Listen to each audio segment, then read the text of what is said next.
How do you assemble the largest rocket ever made?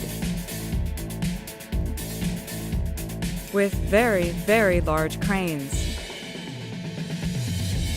The Space Launch System, or SLS, will be the most powerful rocket we've ever built.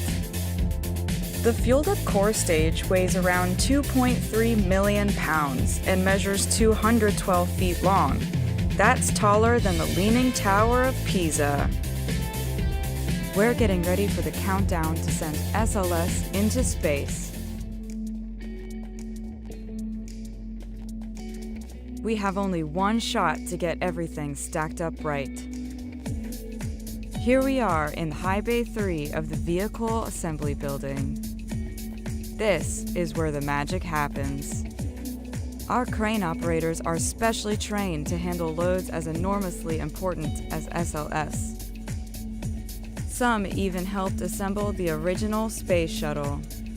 We need to make sure our people and our equipment are safe during this huge lift. That's why we use digital simulations to practice lifting the fuel tank and assembling the solid rocket booster.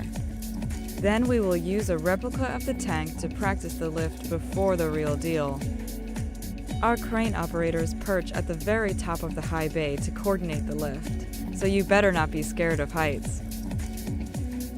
During every step of the process, the lifting crew will constantly be using radios to check in and quickly stop the lift in case of emergency. And as you can see, it's going to be a huge rocket with a lot of huge lifts.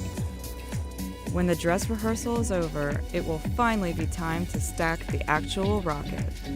Will all that practice pay off? You bet.